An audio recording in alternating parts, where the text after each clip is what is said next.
that you have to follow in order to start a DC machine. You cannot start, or if you have any doubts in the previous lecture, you can take your time and ask your doubt. So let's get started with, and then here is the supply voltage. So I'll just connect a switch here. So if I simply close the switch, and this is a motor, so initial speed, let me write it here.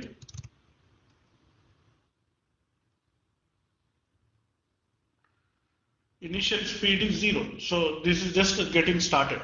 So therefore back EMF is 0.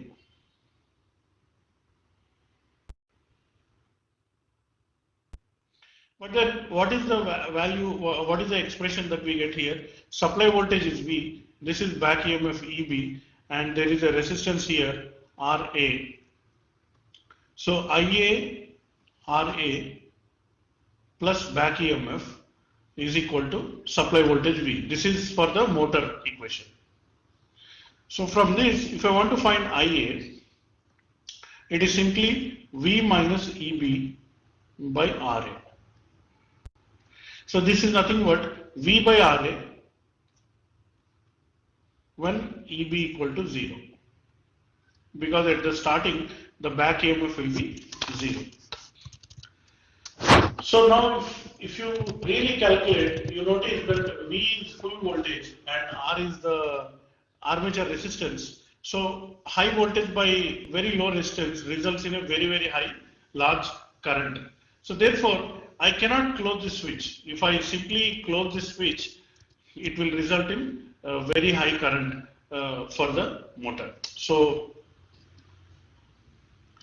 closing switch S will result in very high current.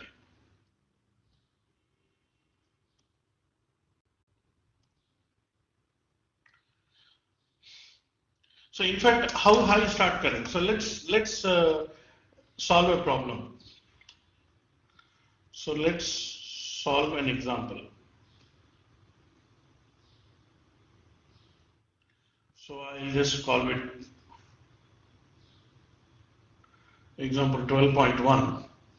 So what we are doing here is, let's say, given data. Let's say V is 400 volts, and then rating of the DC machine. So it's a DC motor, DC shunt motor, that is. So rating is 8 kilowatts. Then I have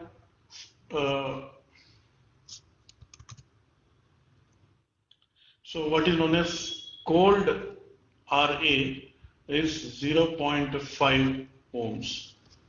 Okay.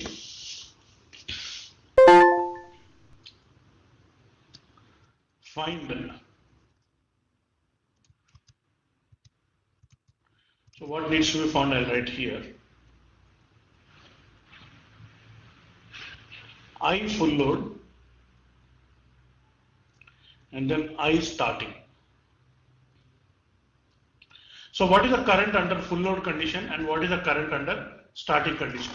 So it is, because rating is 8 kilowatt and I am assuming there are this itself is the input, there are no losses. So therefore I full load will be nothing but 8 kilowatts, that is 8000 watts divided by 400 volts. So this will give me about, so 20 amperes of current. Now what is the starting current? So V minus EB divided by RA. So that is nothing but 400 minus 0 divided by RA. So RA is 0.5. So this is actually nothing but 800 amperes. So huge current.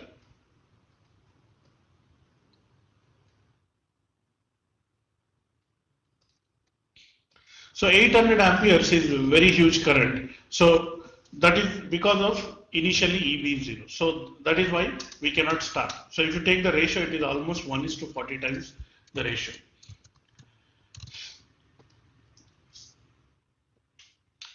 So any doubts so far? Saying display is not very, the starting current is very huge. Okay, so now let's work out how we can reduce the starting current. So for that, it's a simple idea. Just introduce a resistance in series with the armature. So what I can do is I can simply so this is the supply voltage, V supply. So this supply voltage for the shunt winding there's no change as it is. Shunt winding is capable of handling supply voltage because the RSH is usually high, and that is the case. Then I have a variable resistance here. So that variable resistance is connected in series with the armature of the machine. So what I will do is I have these positions 1, 2, 3, 4, 5 like this. So initially I'll keep at position 1 and then apply the full supply voltage. Because of this additional resistance, the current is limited. Then slowly the motor starts rotating, and when the motor starts rotating, back EMF will be introduced. Then the current will further reduce. Then gradually I move to different steps and completely eliminate this additional resistance. Okay, so the starting current is limited by introducing resistance. So this is just a concept. So actually in practical, what we are doing is some more protection devices we are adding. So practical case is a 3-point starter. So we'll discuss 3-point starter and 4-point starter.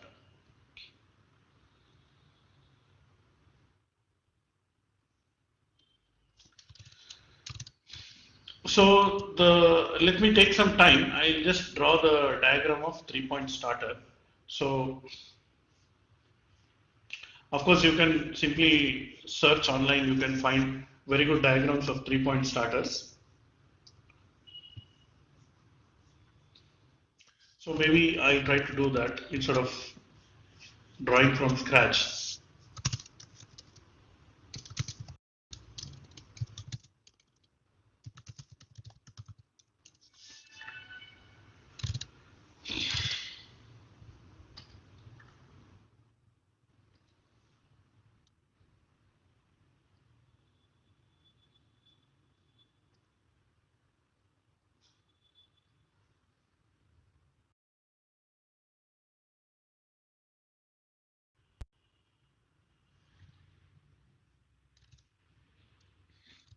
So let me share the diagram of a 3-point starter.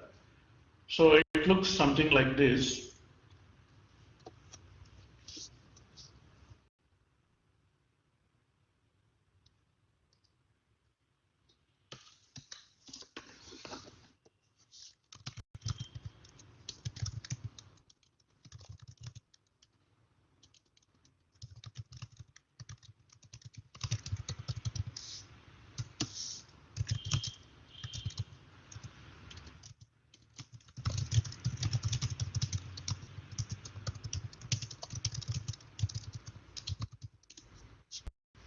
So again, I see a message that screen is not visible, but I am already sharing my screen. So if others are able to, please confirm. Yeah, so we are getting confirmation from other colleges.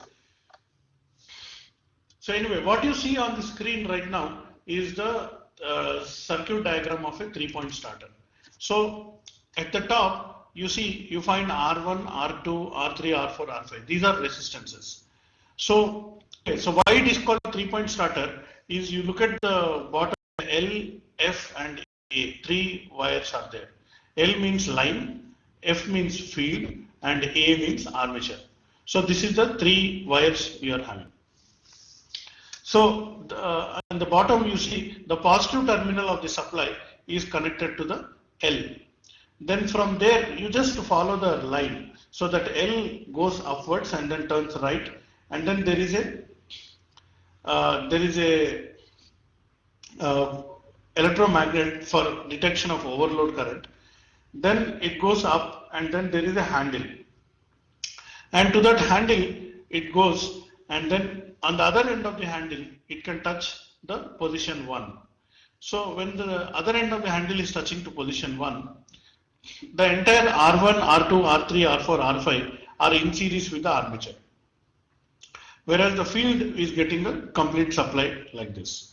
So there are two protective devices. So one is for detecting the field and other is for detecting the overcurrent. So these two protective devices are there. So gradually, while the handle is moved from position 1, 2, 3, 4, 5 like this, then what happens, gradually the series resistance for armature keeps on reducing, and finally the armature is directly connected across the supply. So this is the diagram. And then the spring is always trying to pull the handle back to off position, but there is a small iron piece, the black colored one, so that is getting attracted with the no volt coil, so that coil will keep it in on position. So the moment there is any interruption in the power supply, automatically the electromagnet gets de-energized, and due to the spring action the starter will get back to its original position, that is off position. So therefore it's a protective safety device. So I hope looking at the circuit diagram you understood how the 3-point starter works.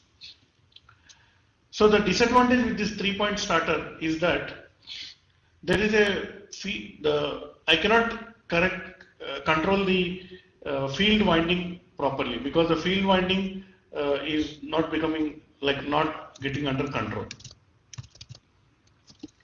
So just to review it, let me draw the diagram. So what is this negative part is directly connected to this.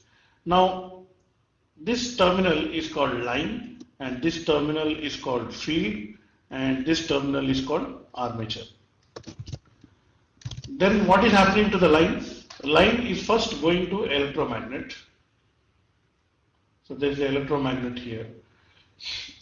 This is for overcurrent protection. Then it goes to a handle, and then the handle is in position 1, 1. So like this. And between each of these, some resistance is there.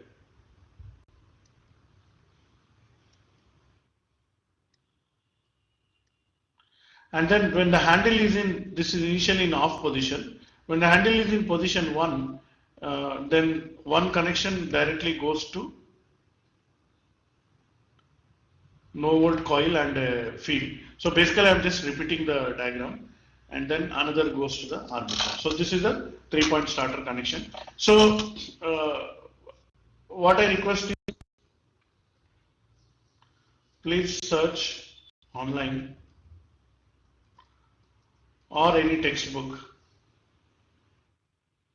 for a better diagram. So any doubts about this, feel free to ask.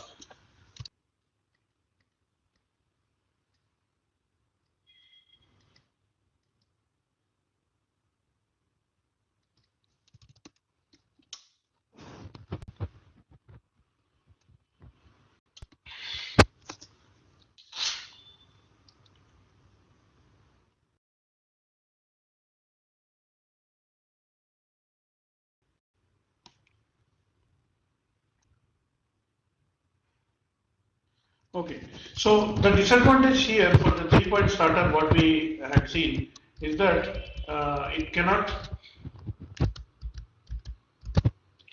cannot provide control for the field. So what I can do now is just search for a 4-point starter.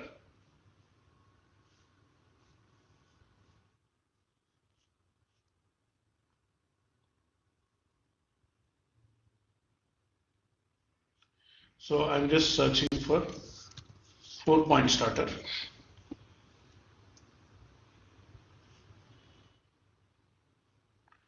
Yeah, so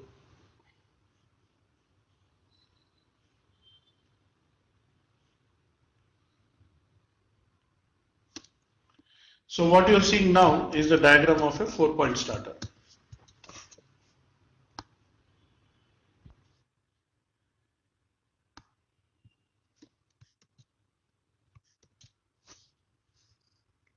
So what is the difference you see in the 4-point starter?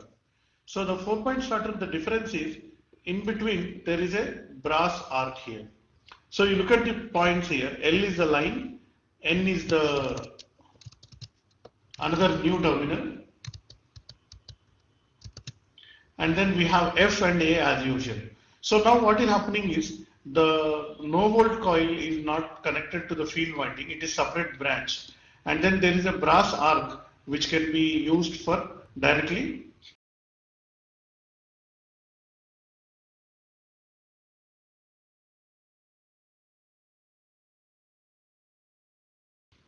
connecting field to the main supply. Okay, so there is one doubt that is asked ARKG CET. Please explain overload protection. Okay, so I can use the same diagram. So look at the diagram on the screen.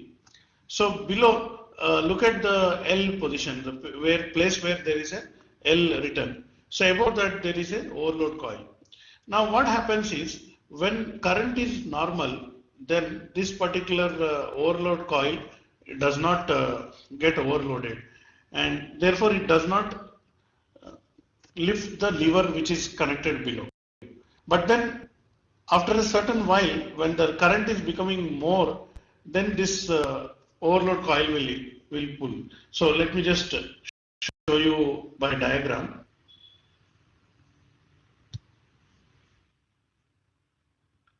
So I'll use my so here what is happening is this is L, and this L is connected to a coil, and the coil is something like this. So this is an electromagnet, and below this electromagnet there is a lever, and this lever, at the end of the lever there is a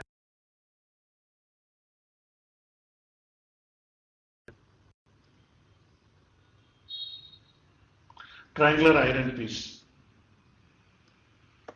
So initially there is a gap between these two, so it is not exactly touching. So there is some gap between these two. So there is some gap here.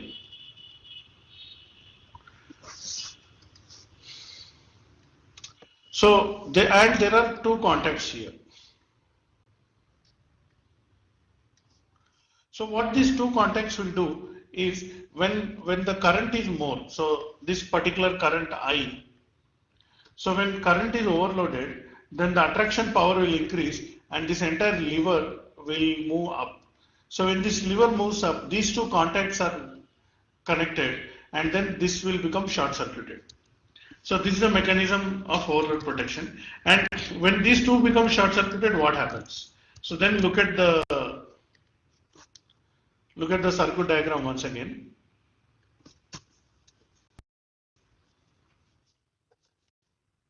Protection is working. The first coil will short circuit these terminals, that will in turn short circuit the other coil, and the other coil will release the handle, and due to spring action the handle will go to off position. So I hope that explains the thing. So with this I have explained 4-point starter and 3-point starter. Both circuit diagrams you can find online, you can check. So let me quickly review the syllabus and then see what we have covered so far.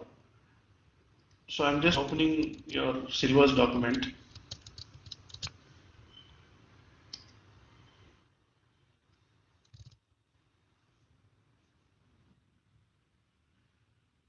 Okay, so I think what you are seeing on the screen is now your syllabus.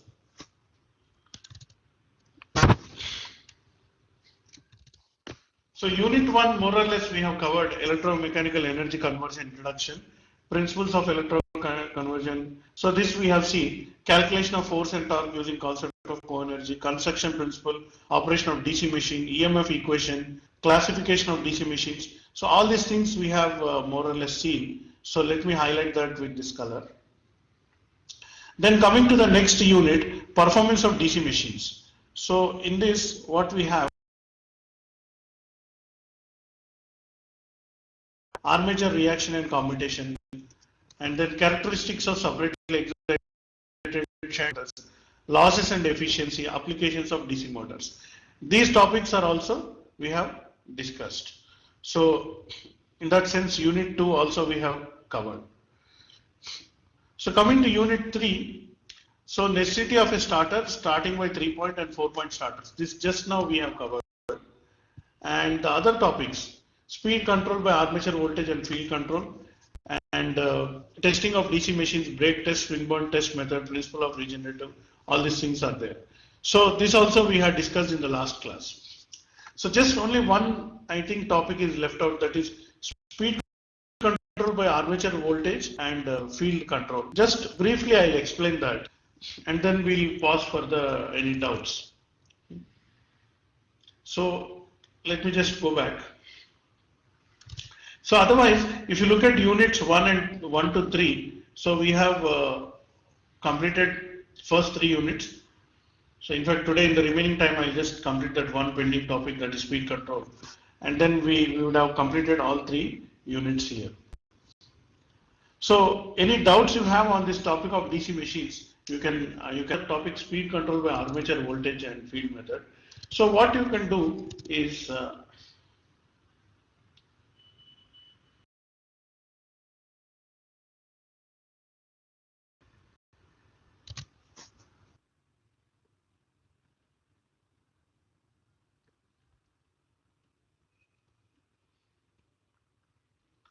so the output speed of DC motor can be controlled. So by that, what I mean is, look at this.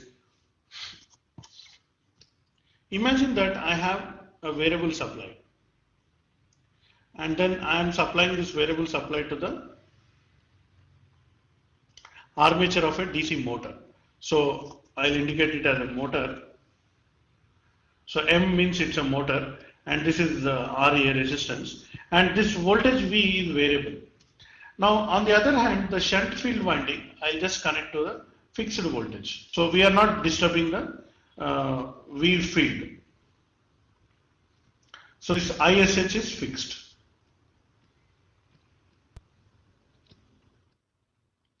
So now what happens? So here IA, armature current, is flowing. Now there is a shaft, and then there is a back EMF and everything that is going on here. So now the question is, this is rotating at n revolutions per minute. So what happens if I vary the voltage? So keeping everything else same. So if I reduce this voltage,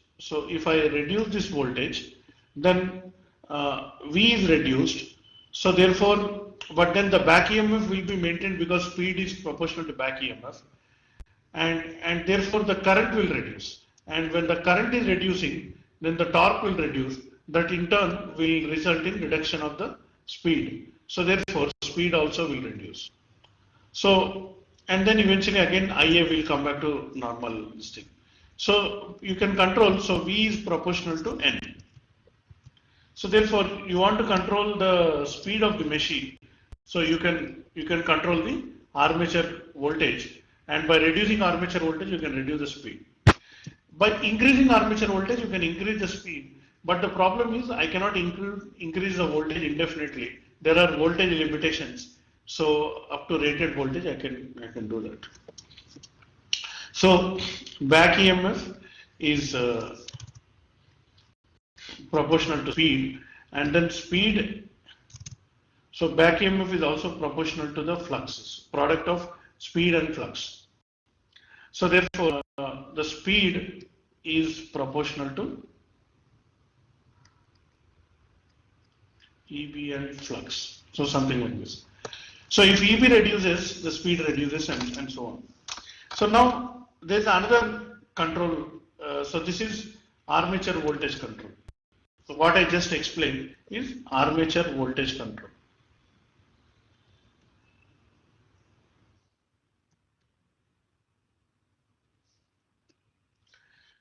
So next we have field control.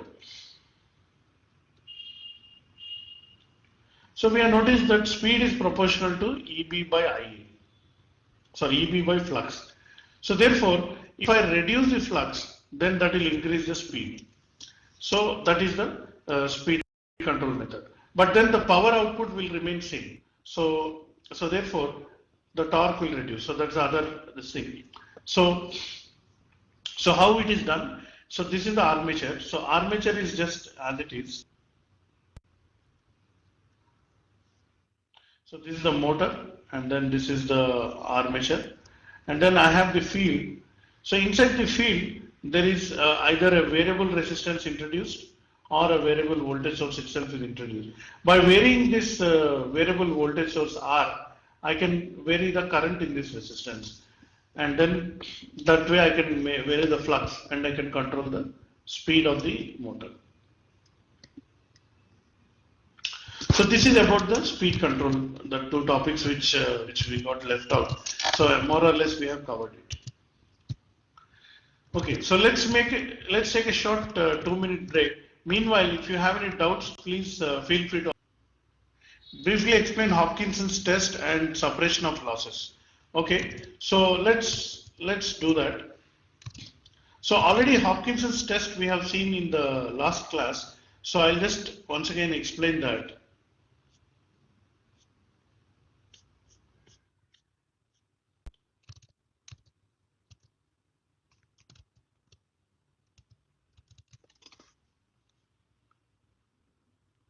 Let me just open the notes.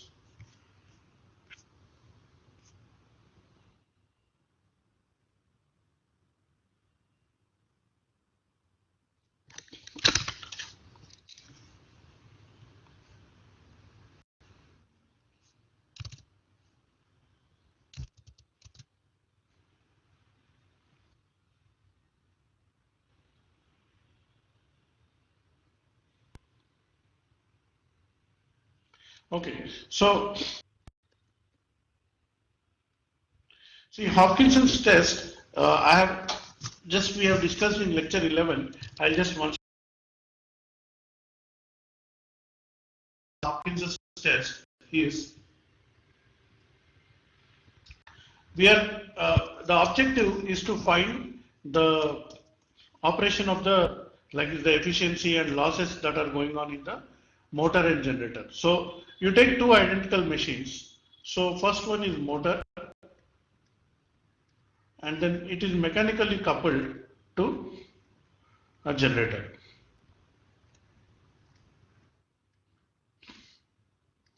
Like this. They have a bus bar. So this is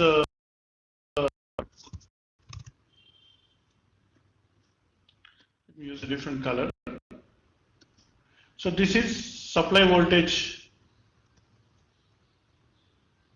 bus bars. So this is V and this is minus.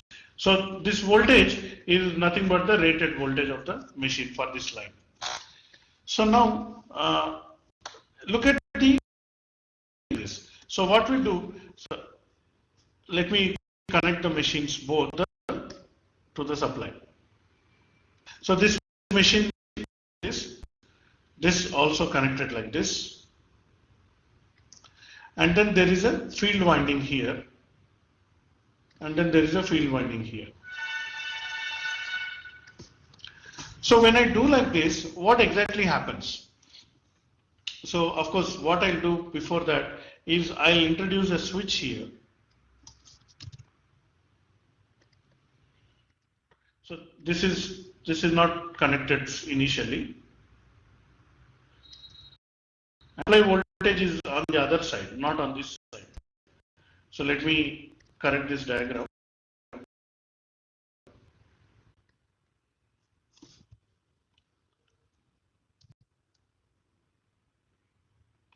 The supply voltage is on this side.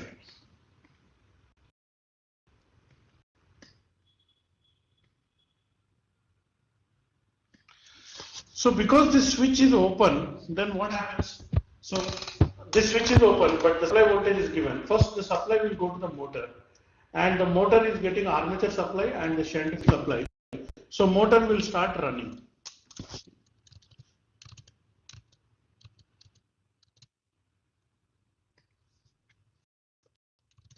So when the motor starts running, what happens is that the motor is running the generator, and the generator is having its own self excitation. So generator starts generating voltage.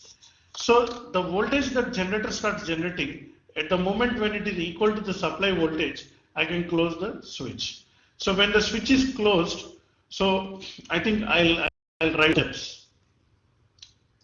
Then it will become clear.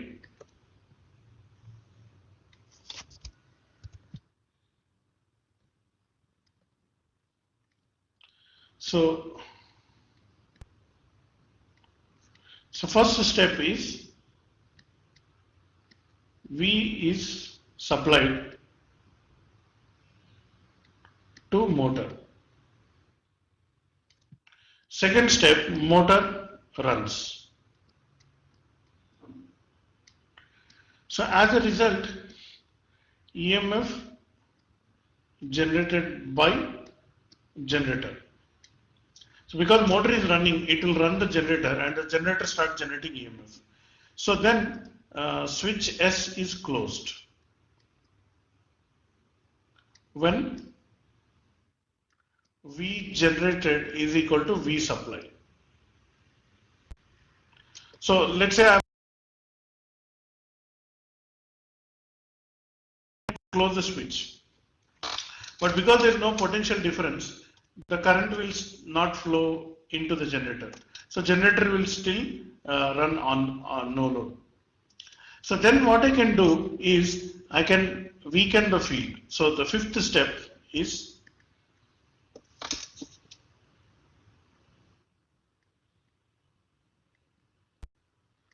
weaken motor field.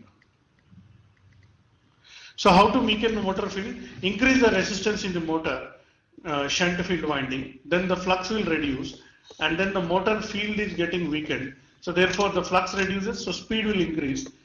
This, as a result, what will happen is we also do strengthen generator field. So generator field is strengthened. So then as a result, IA will increase. So the IA will start circulating between both the machines. So as a result, when we have to stop this weakening and strengthening of the field when the rated current is flowing in both the machines. So then we can find out what is the input. So continue until rated current is flowing. So now what is happening, you see, the input supply is going to the motor is converting the power to the generator, and generator is again generating power and returning it back to the motor. So the input supply only used for losses. In this condition, so P in is nothing but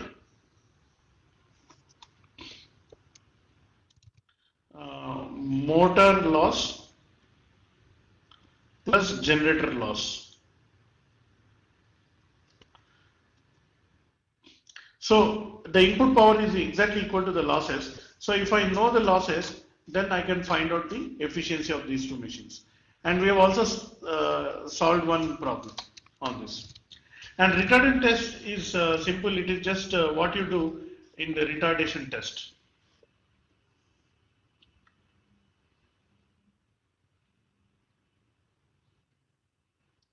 Retardation test is used for calculating the no load losses of that is the friction and mechanical losses of the shaft So simply you run the speed, run the motor at rated speed and disconnect the supply.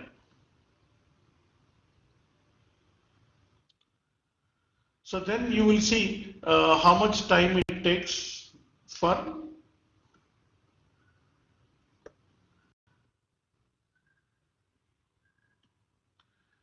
machine to stop. So depending on the amount of time, the friction losses and all can be calculated. So this is a simple retardation test. So it is not that complicated one. So you can check that.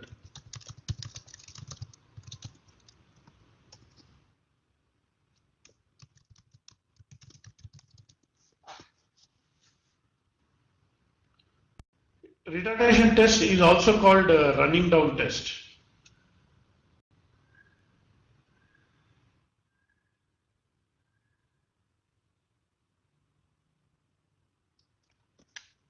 So basically what happens is, if you want to know what is the winding, friction, windage and iron losses, so whatever kinetic energy stored in the armature that is used for meeting the losses, when I switch off the supply to the armature.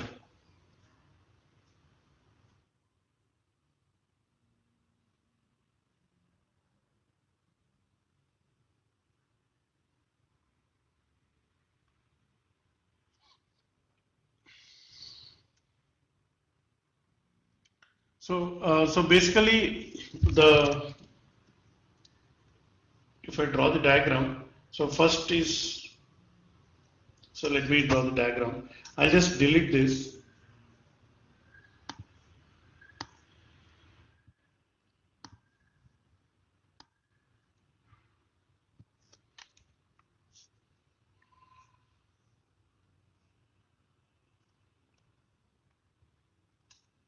So just take so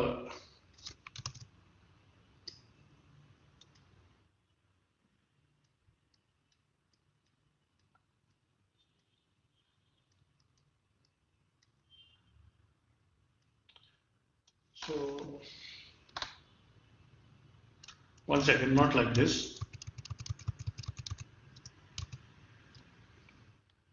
So this is supply voltage V.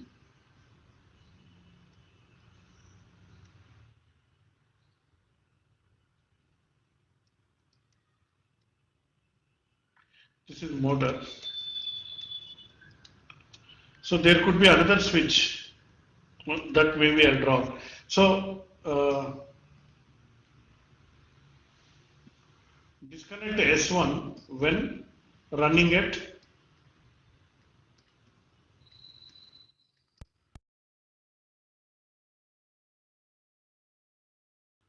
and when the motor is running at the rated speed, simply disconnect the switch S1. So when you disconnect the switch S1, then the armature current is zero, so the motor has to stop, and but then the flux is still there. In the presence of the flux, motor is rotating, so you have losses.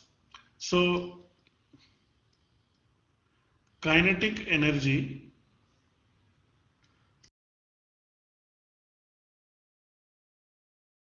windage, friction and iron losses. So this is one condition. So now if I, instead of disconnecting this switch, so if I also introduce one more switch here, S2. So let me introduce one more switch here, S2.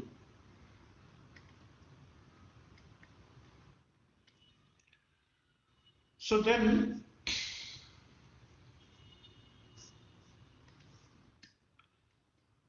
if both S1 and S2 switch off,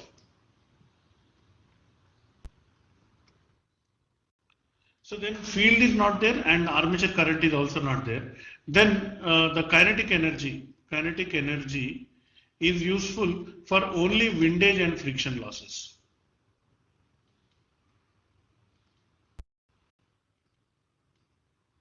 So the iron losses will not occur. So that way the separation of losses also you can do. I can determine this losses, windage, friction and iron losses combinedly, or I can also determine individually only the windage and friction losses, that is the mechanical losses, and iron losses I need not. So this is also called separation of losses that happen due to this windage. So I hope these two topics are kind of clear with you. So they are not that central topics, they are not more important practical details. So if you have still doubts on it, try to refer to some books and you can always ask me. So shall we have about half an hour left. So shall we spend this time discussing some questions? So let's do that. So I have prepared one question already. So I'm sharing that question to you on the screen. So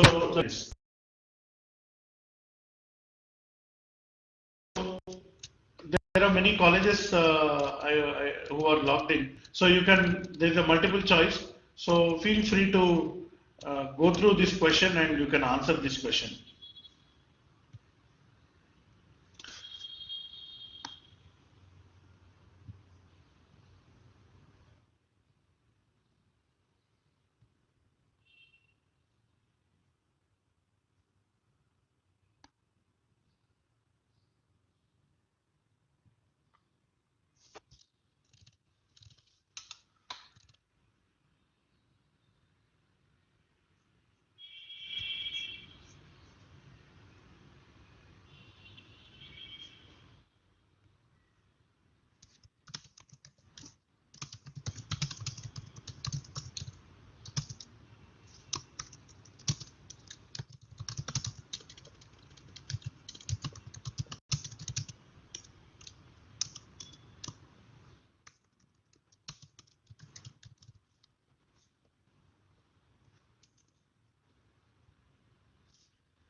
Placing the second question. So I got a couple of answers. Answer is D is correct.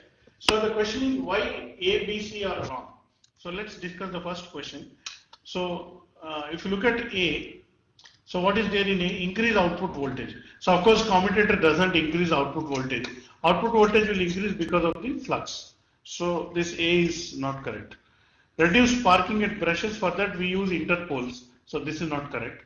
Reduce armature reaction, again for that we use compensating winding and interpoles. So this is also not correct. So this is correct. So D is the correct answer. Look at the second one. Lap winding is suitable for dash current and dash voltage. So you can use high and low in this.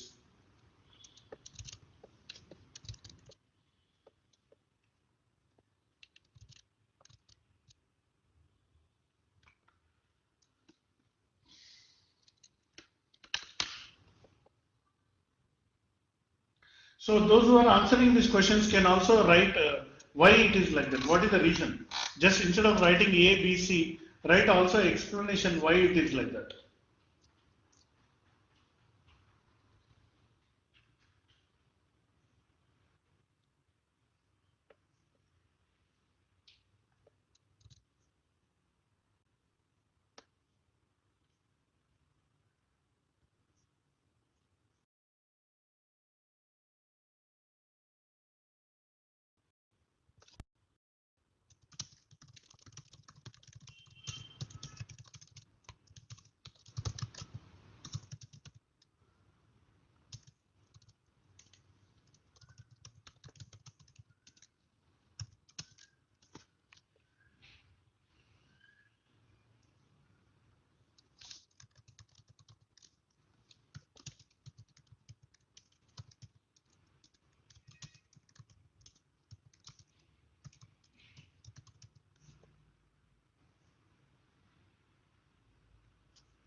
Okay, so discussing question number 2, what is the reason?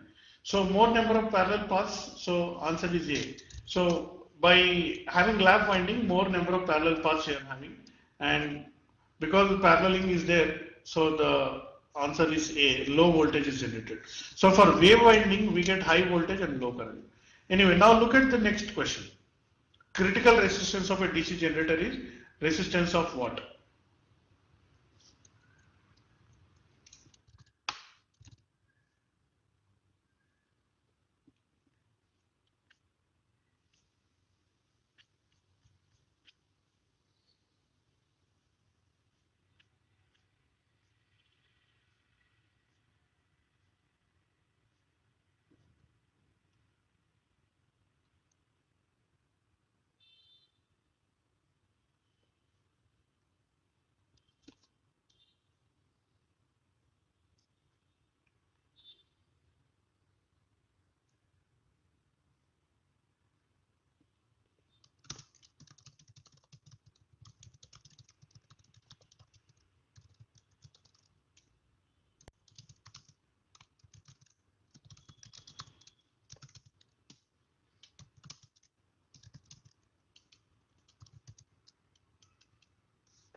Question 3.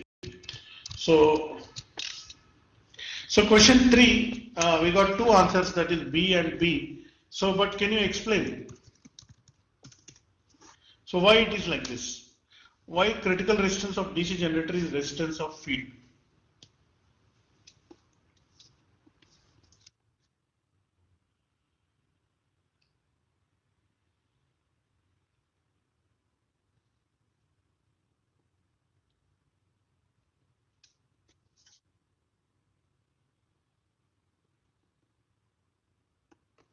So if you notice the open circuit characteristics of DC generators, as the generator is rotating, it starts generating its own EMF, which is in turn sent to the field, and in turn field will increase and so on. But if the field resistance is very high, that may not allow for increase of the generation. So in order for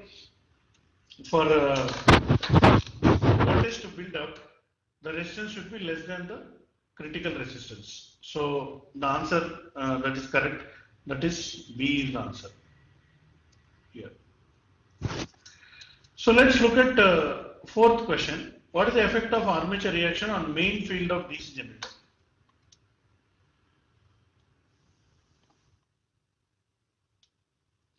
Okay, so let's look at the fourth question.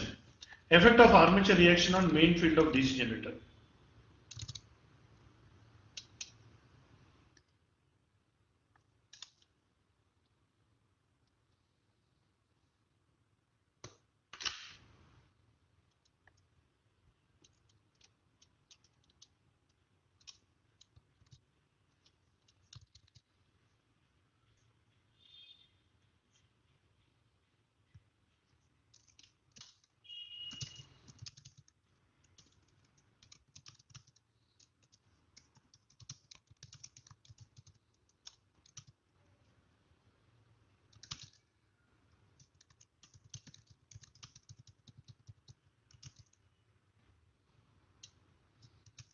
Only one correct answer is there.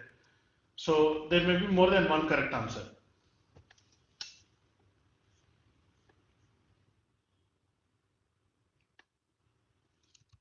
So actually the correct answer is both A and B. Both are the correct answers. Yeah. So of course it will not reverse it, it will not increase it, but it will be like that. So can you now look at question number 5? CD.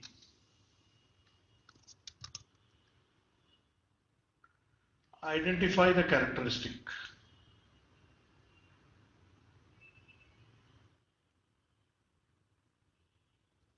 So what is A, what is B, what is C, and what is D?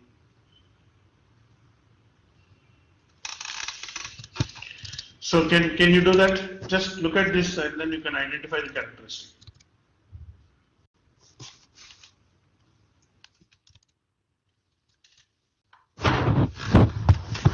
And yeah, the 60 degrees is correct for the question number 5.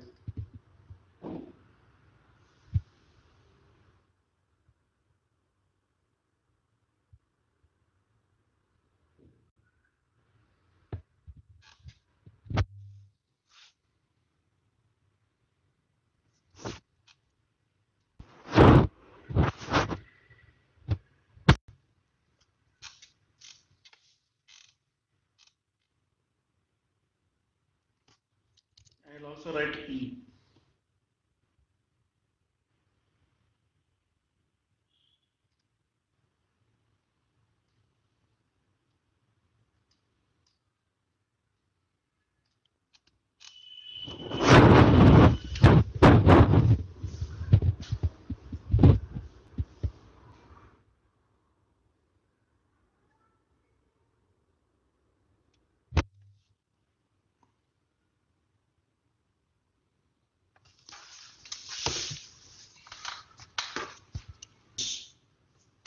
Okay, so only one characteristic you have defined so far. You need to answer fast. So A is OCC. So also not only tell the name of the characteristic, you also tell what is on x-axis and what is on y-axis.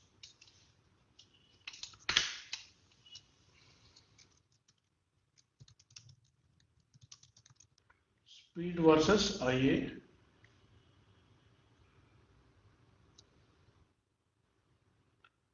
DC shunt motor.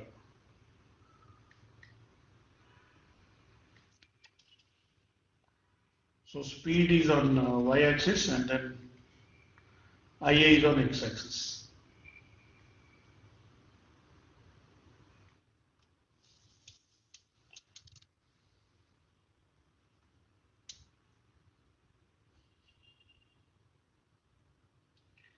E, DC shunt motor, armature current and torque. Yes, that is also correct. So E, DC shunt motor, IA versus torque. So torque is on y-axis.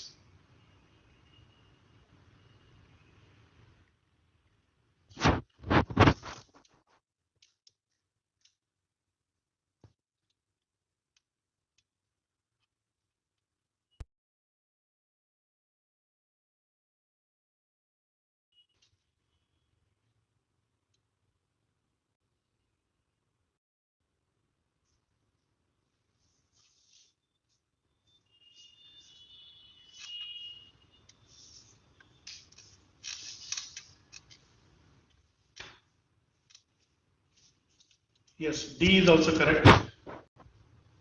So D is series motor.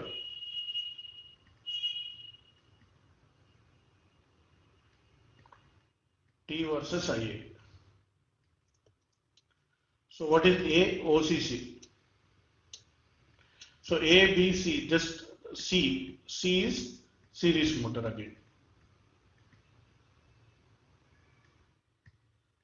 Speed versus torque.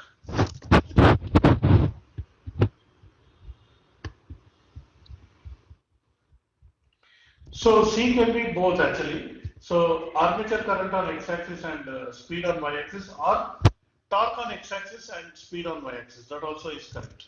So two correct answers for C. So any doubts regarding this?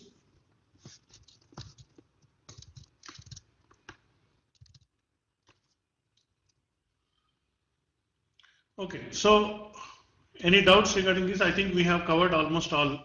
So I have, see, I want to know the procedures. Okay, so the lab procedures.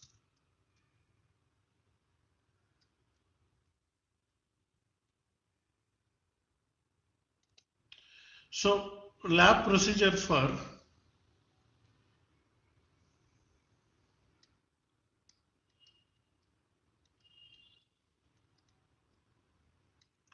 starting and shut down.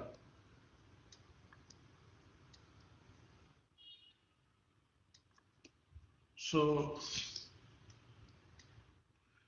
DC shunt motor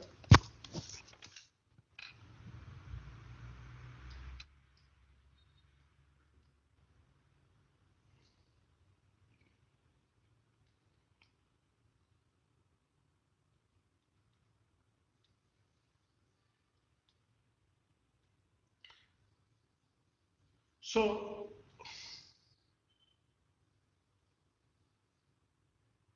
so imagine that there are no starters or any other special equipment, just a shunt machine is given to you.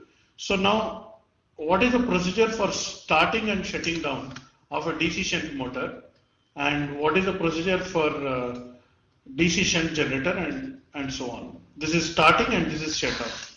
So can you explain this? So again, please use the, you can actually use your mic and so that everybody can listen to your voice. And if you don't have mic, then you use your chatting window. So what is the procedure for starting a DC shunt motor?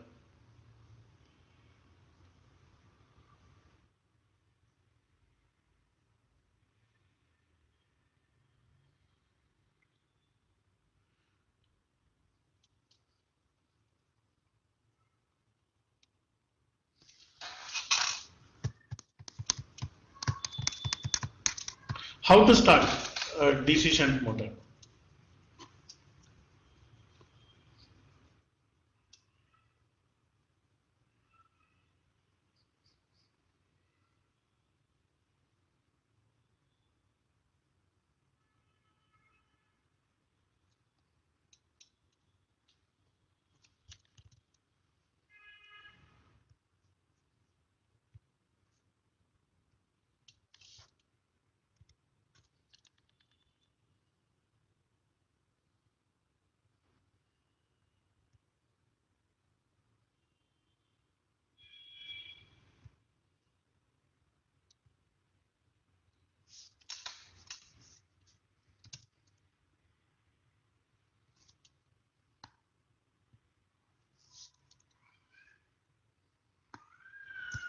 So can someone explain how to start?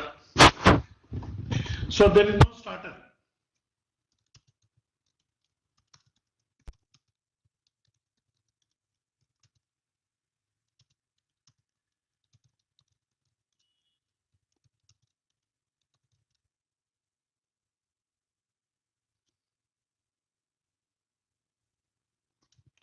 So there is no 3-point starter. Just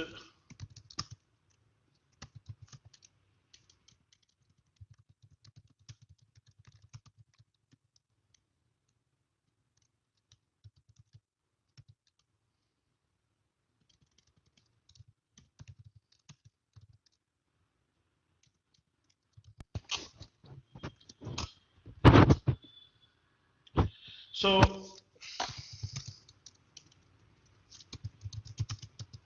for the motor, field winding is switched on first or armature winding. So which winding you switch on first? Field winding or armature winding for a DC motor starting?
Some answers I am getting. So field winding has to be switched on first. So let me, for your convenience, let me give the answer to the first one.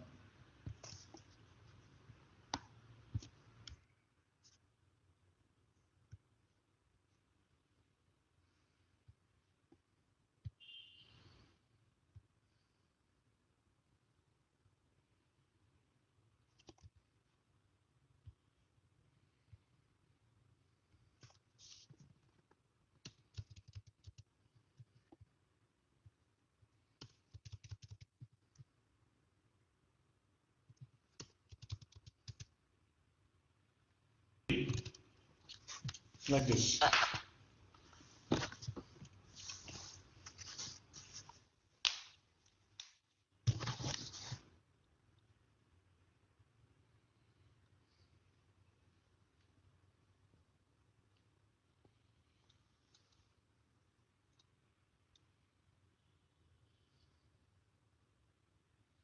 So how to shut down a DC motor?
It.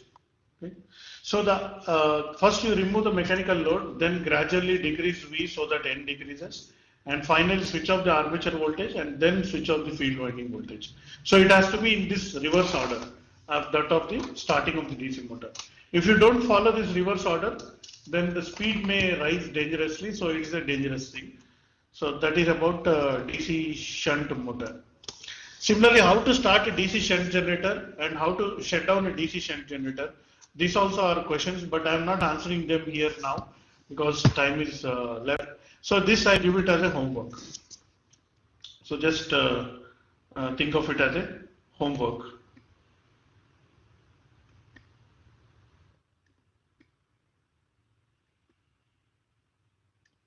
So with this, I think we more or less complete the first 3 units of your syllabus.